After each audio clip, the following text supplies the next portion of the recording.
Hello and welcome back to Mads World. I'm your host Mads and I hope you've been enjoying the show so far.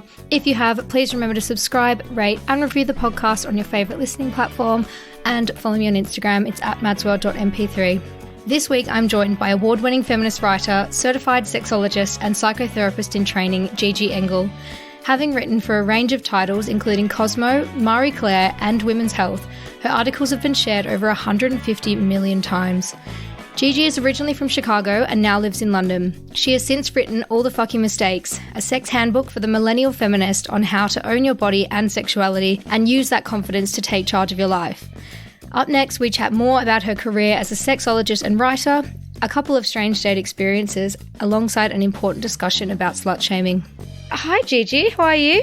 I'm great. How are you? I'm good, thank you. Thank you so much for joining the podcast. You have written for so many iconic titles like Cosmo, Women's Health, Teen Vogue, and the list goes on. So it's so great to have you here on the podcast because your work aligns so closely with what gets all my listeners so excited. Yeah, it's awesome to be here. Always happy to talk about sex positivity. Well, let's get stuck into our speed date question round so everyone can learn a little bit more about you. So you are a certified sexologist, sex coach, and sex educator. So what made you want to become a sex educator? Well, I started out writing about sexual health. I was a journalist. And I kind of realized that I needed to be a little bit more, I need to have more credentials essentially to be writing about sexuality because it's such a nuanced topic. I think being a good sex writer is kind of like walking through a minefield. You have to be really careful, especially around like language and making sure you're being sex positive and inclusive. And I felt like I needed a little bit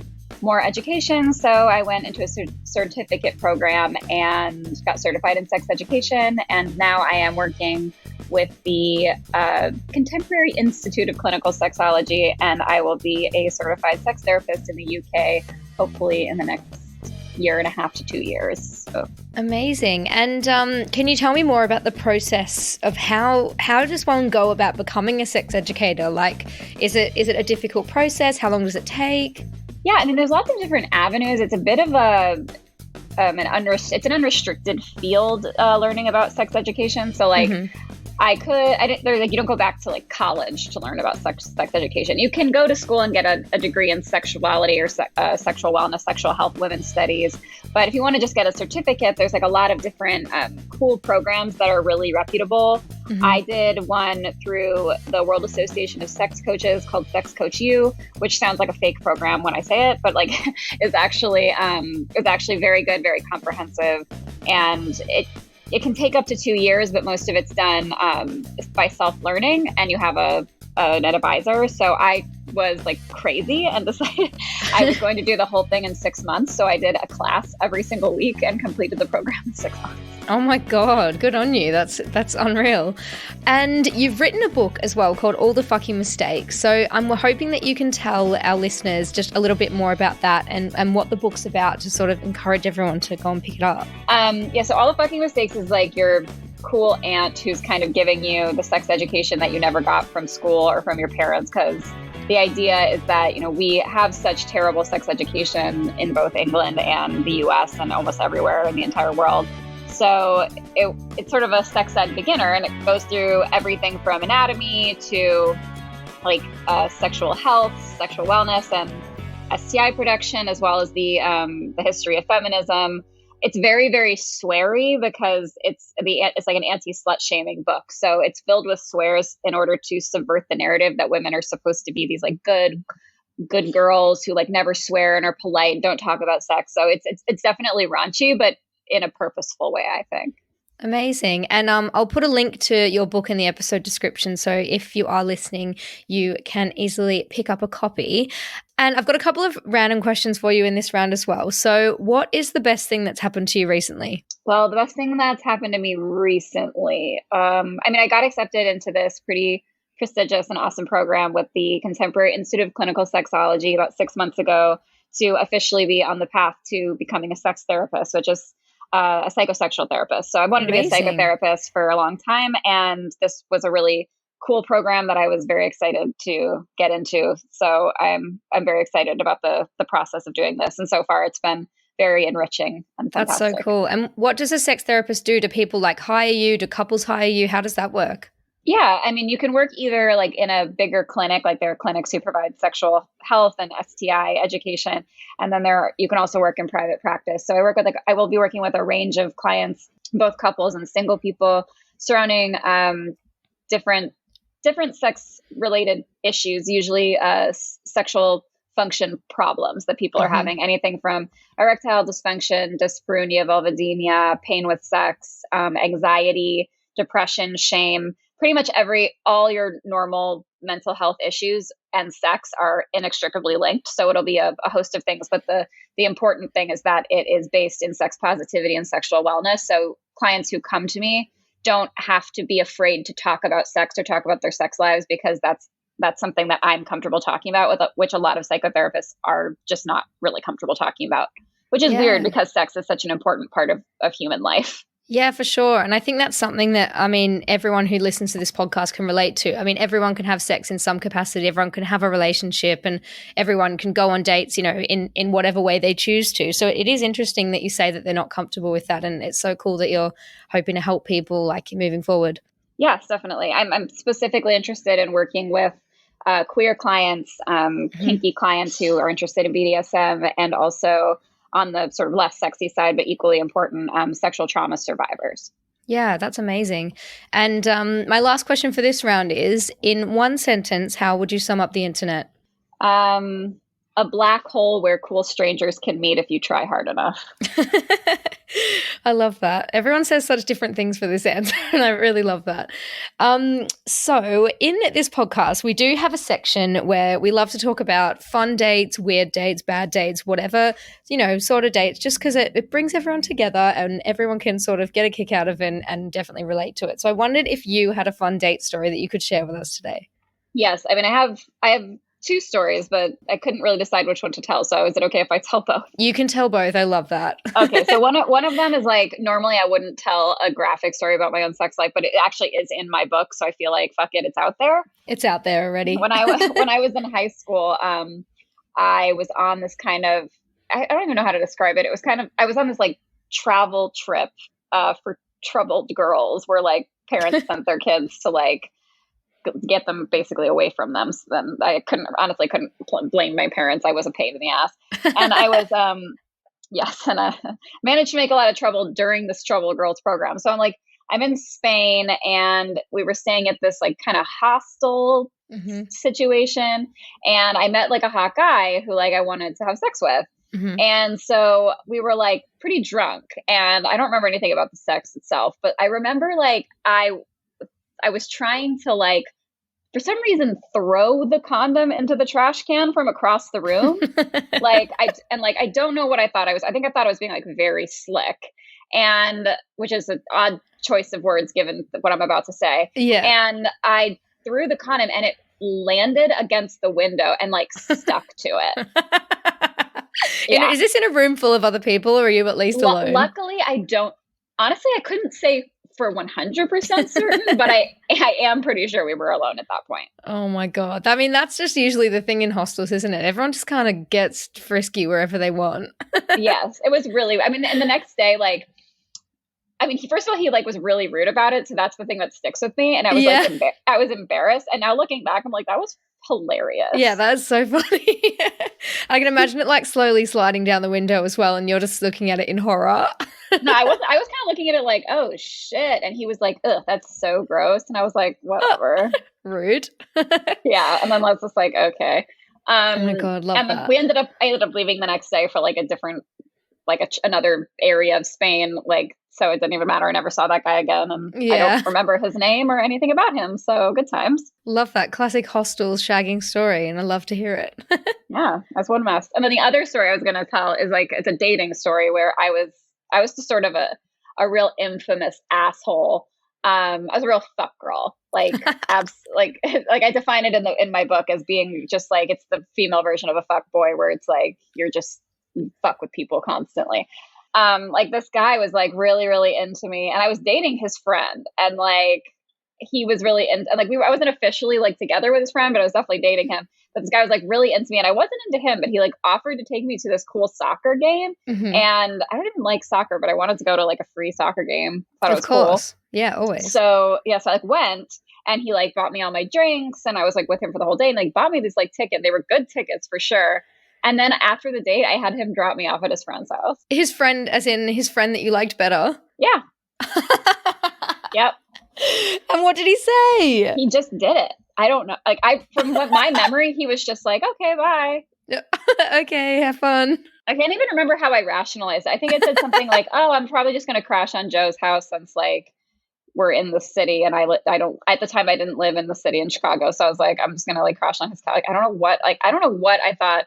He definitely went with it, but like the explanation was really half-assed. I feel like when you've had a few beers as well, you feel like you're explaining yourself really well, and you're probably like, I'm getting away with this so well. I can't even tell you, Mads, like how low effort this explanation was. Like, yeah. I didn't give a fuck. Oh God, I love that. That's so good. I have a dating story to tell of something that happened to me last week, which was so funny. So I'm kind of seeing this guy at the moment, and it is going pretty well. But we went on our first date, and I was kind of like to him, oh, can you explain to me your job in layman's terms? And he was like, oh, Professor Layman. And I was like, what's Professor Layman? He's like, oh, he's just like this German professor that like invented the term layman's terms. So like he just wanted he wanted his students to like, you know, explain things to him in a really simple way, blah, blah, blah. And I was like, oh, that's so cool. Like I didn't know it came from that. And then we went on a second date, and we sat down. He's like, Mads, I have to tell you something. And I was like, what? And he's like, I lied to you last week. I was like, about what? And I was thinking it was something that was like really bad, or like, you know, he had a kid that he hasn't told me about, or like something that like was a big deal. And he's like, you remember Professor Layman? And I was like, yeah. He's like, I made him up. There is no Professor Layman. And I was like, what? Why would you make that up? He's like, I wanted you to think I was smart, so I made up the whole thing. That's so cute. I know. Really pathetic. I know. Oh my God, what a sweetheart. He's like, as soon as I got home, I Googled it, and it just turns out that laymen are just like these really lazy people that don't really, or like really dumb people that don't know, like you have to explain things to them really simply. And I was like, why would you tell me this? I would have just believed it and like never looked it up. Oh my God. Yeah, a layperson just means like like a person who works like a job with their hands, essentially. Oh, see, I didn't even look it up after he said it because I simply don't care enough to Google Professor Layman. So I mean, whatever. It's like, why would you think he was lying to you? I know. It's such a weird thing to lie about. I think it would be honestly kind of weird if you were like, guess what? I went home and I Googled Professor Layman, found out you were lying. And he'd be like, first of all, yes, I was. So whoops. But also, you're a psycho. You're weird. Yeah. It would make me look worse. So, oh God, that was such a good one. But this guy is actually really nice. So he'll probably listen to this because he's been begging me. He's like, tell it on the podcast. I'm like, did you just do this to get a mention on the podcast? So probably. You know what? Probably. We know you're out there thinking that. You're welcome. So I wanted to have a discussion with you today about slut shaming because I know you've written about this in your book, and your book touches on these sorts of themes. So it'd be awesome to do a bit of a deep dive into slut shaming whilst I have you here. So in your own words, what is a slut? I mean, a slut is traditionally a derogatory term for a woman or person, but traditionally a woman who has sex with a lot of people. Basically has sex with whom she wants and when she wants. Recently, the term has been reclaimed, though controversial because some people still very much dislike it. I am not one of those people. I have really choose to reclaim it. I as a proud slut, I consider slut to be defined as a unapologetic woman who enjoys sex and isn't afraid to have sex with who she wants and doesn't really give a shit what anyone thinks about that. I love that. I love that it's like being reclaimed and by women and by feminists as something that is a bit more empowering than the traditional meaning. So in your own words then, what is slut shaming? Slut shaming is an attempt to use a woman's sexuality as a means of control. One of the most powerful things in the entire world is female sexuality and female pleasure. So if you can turn female sexuality into something dangerous, into something to be ashamed of, into something that makes you less than, then you have systematically oppressed and controlled 50% of the population. So shaming someone for their sexuality is a tool of the patriarchy to control us. When you reclaim the word slut and you use it to mean an empowered woman who enjoys sex, and you refuse to be shamed for your sexuality, you've taken back control, and that is when the patriarchy will fall. It's so interesting that you said it comes from, the patriarchy and wanting to take away any power that women have. Like, I think that's so true in the sense that women do, like, our sexuality is powerful and we have a lot of control in that space over men. So yeah, I find that so fascinating. Yes. I mean, like, female sexuality and female pleasure, like, once you really understand your body, and I'm a huge masturbation activist, and I consider masturbation to be a radical act of self-love. Mm-hmm. I think once you realize that you don't need a man or traditionally a man, but a partner to give you sexual satisfaction, and you're capable of giving yourself orgasms, like, you're free. You're free from any shackles of society, essentially. It's really radical. Yeah, that's fantastic. And how do you think slut shaming has changed throughout history? So obviously, if we look back, the early 1900s and then in the 50s, even like the 80s to now, there's so many different slight nuanced differences. But what do you think has sort of affected these changes, and how do you think it has changed? Well, sex really became a tool of control during the agricultural revolution, when women became subjugated as property towards men. Mm-hmm. And marriage became dyadic, monogamous marriage became the norm. Before that, sex wasn't controlled the way that it is. Once women became property, sex became a way to control women, and women became the property of men. And this is still the way that it's viewed in society. There's been a lot of shifts towards more egalitarian sexuality, but not nearly as much as there should be. Very repressive. Then around the Victorian era, basically the vibrator was invented. Mm-hmm. Originally marketed as cures for headaches and muscle tension and body massagers, and to this day, the Hitachi magic wand wants to call itself like a neck massager, when nobody has ever fucking used the Hitachi as a neck massager in their lives. And the invention of the vibrator was a huge turning point in female pleasure, because women were like, wow, I can have orgasms. This is awesome. Yeah. And then, of course, in the 1960s, the invention of the pill and contraception radicalized the way that women were able to control their bodies and control their means of reproduction, which was a huge step towards freedom. Then we had, Roe v. Wade, which legalized abortion, hugely impactful for women to be able to access safe abortion, which is in the US anyway, which is, under massive threat at the moment and could fall at any second. Really a scary time to be alive. Yeah. And then, there's been there's been first wave feminists, second wave feminists, third wave feminists, and now we're moving into fourth wave feminism, which is moving into a more appreciation of sexuality as a fundamental human right, and as pleasure as a fundamental human right. Mm-hmm.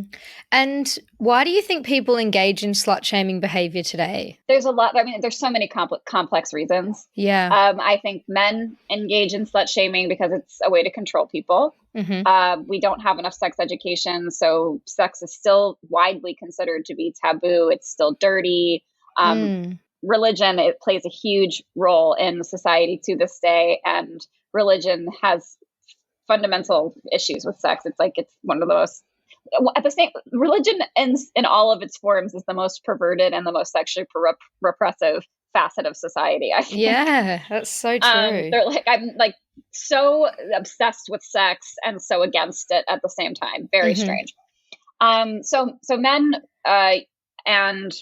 men who engage in slut shaming, it's a tool of control. It's to make them feel powerful. It's a way of keeping women in line.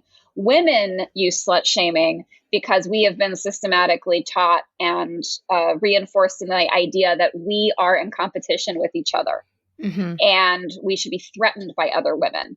And this narrative that we've been spoon-fed, that we have to compete with other women so that the men like us. It's another tool of control, because as long as women are competing with each other, they're not working together. And do you think that women on women sort of competitiveness, that all comes down to the patriarchy and the narrative that we are being fed as a society? Absolutely. I mean, women being competitive with each other is not inherent to humanity. that's something that we're socialized to believe. Yeah. And speaking as women, do you identify as a woman? I do, yes. Yeah. So speaking as women, what do you think there's to be said for internalized guilt that people feel for their sexual experiences, and identifying as a slut and feeling guilty and judging yourself the way that women judge other women? I think we internalize a lot of misogyny that's been fed to us. Like, we're told that body counts matter. That the more partners you have sex with, the looser your vagina will get. Absolute bullshit, by the way. That's ridiculous. Yeah. And we are told that like our literal worth as human beings is tied to how many people we've had sex with. And when we have sex, we are degrading ourselves like as human beings. And these are messages that we are told, and you can't go unscathed from that. Even if you grew up in the most like progressive, like awesome household where your mom was like into being a nudist and was like a super feminist, and your dad was like in touch with his emotions, you're still going to be exposed to societal messages, to pop culture, to the media. And like, there's still going to be messages of shame. Like, you don't go unscathed. Yeah. And I think, I can definitely relate to feeling that internalized guilt or shame in the past. And what do you think the best way to combat that is as an individual? And then in like a larger sense, how do you think we combat that as a society? I mean, I guess that's like the golden question, isn't it? Yeah, society, like that's like, we can talk about that for like an hour. Yeah. On an individual basis, I think one of the most powerful tools to liberating yourself from sort of the shackles of shame, to use like the powerful language here, is masturbation.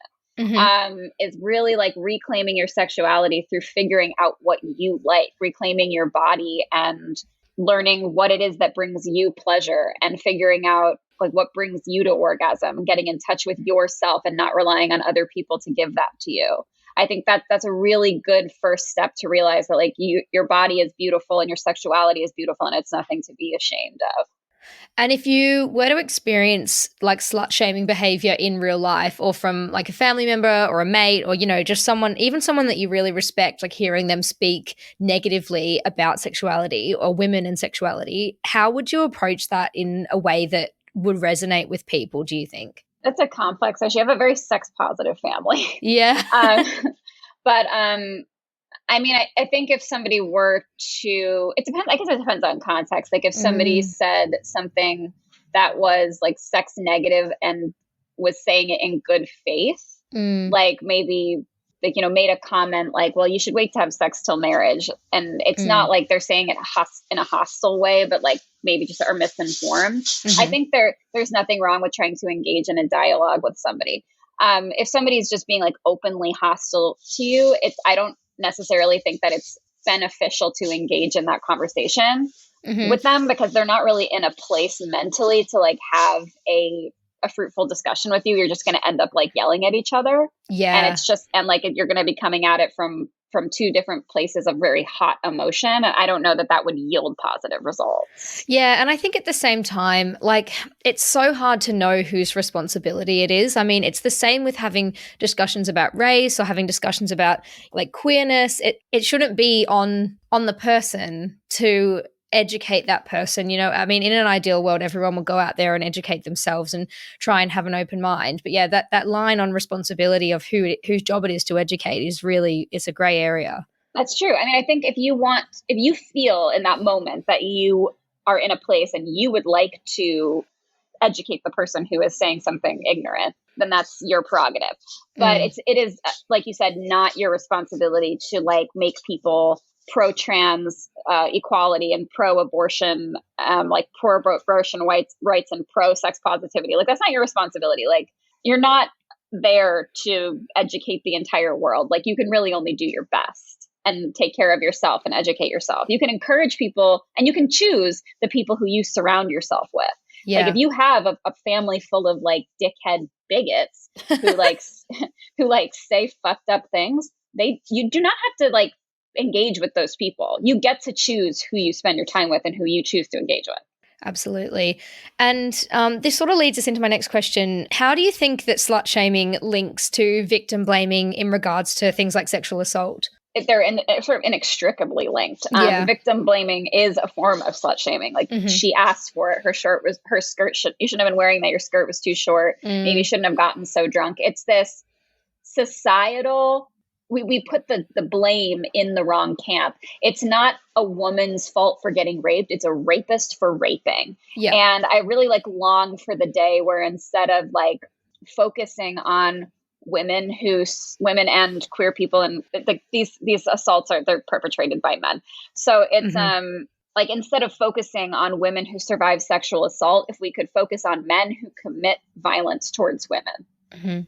And focus on that instead of like it's not about women do not need to do things to not get assaulted. Men need to not fucking assault people. Yeah, 100%. And you mentioned there's something interesting about it's slut shaming sort of being a form of victim blaming. Do you think that there's a spectrum, like you can sort of like subtle things that people say and subtle comments that sort of are driving this, you know, in an overarching societal way? And then at the other end of the spectrum, I mean, obviously is assault, but then victim blaming and that sort of thing goes down that end of the spectrum as well. Yes. I mean, if you come forward and accuse someone of sexual assault or you report sexual assault, your entire sexual history will be put under a microscope. And every person who you've had sex with, every sext that you've sent, every sexual encounter you've had will be up for scrutiny, because that is like if somebody has a rich sexual past, they are widely considered less deserving of your pity and empathy. And that's disgusting. It is, yeah. My final question is, I guess, in addition to masturbation, as you mentioned earlier, and sort of empowering your sexuality in that way, what would be your other best tips on, you know, owning your sexuality, not feeling that internalized shame for your history, and empowering yourself in this sort of space? I definitely think, masturbation, of course, and buying sex toys is so empowering. It's really fun. Like there's so many great websites like Lovehoney and all the great online stores where you can buy such fun sex toys, but also like educating yourself about sex, like taking courses that like Educated has great ones, Bedsider has great ones. Climax is an awesome website where like they take you through tutorial guides on like different kinds of masturbation techniques and different kinds of sex. And like, there's so many ways to educate yourself. But I think really starting to like surround yourself also with like a sex positive community and choosing to engage with dialogues that are actually productive and are in line with your values is a really positive way to sort of step out of the shame bubble and start to be reinforced by community and by education. Yeah, that's amazing. And I'll definitely link all of those in the show notes and those websites you mentioned too. But yeah, this has been so eye-opening, and you're such an expert in this space. It's been absolutely amazing chatting to you about this. Yeah, absolutely. I love any chance that I can get to spread these messages. One more question in regards to like safe spaces online and communities and like pages that you like following that have those, you know, eye-opening discussions and surrounding yourself with sex positivity. Did you have any, obviously apart from your Instagram and going on your website and everything, which is pretty much a given, did you have any other recommendations there on where people can start? Yeah, I mean, Instagram is even though they're like super repressive with like their censorship, but we're surviving out there. I think Everyone Deserves Sex Ed is an amazing account. Elle Chase is an incredible educator, as is Wednesday Martin, and Zachary Zane, who is like the king of kings of bisexual advocates, and they're really sex positive people and like share amazing content that's super educational. Amazing. Oh, well, thank you so much, Gigi. This has been super enlightening. And I'm sure everyone is going to love our chat. Yes, I can't wait to hear this when it's out. I hope you enjoyed my chat with Gigi. Please let me know on my Instagram. It's @madsworld.mp3 or my website, madsworld.co, if you have any stories or thoughts of your own to share. Love and elbow taps. Peace.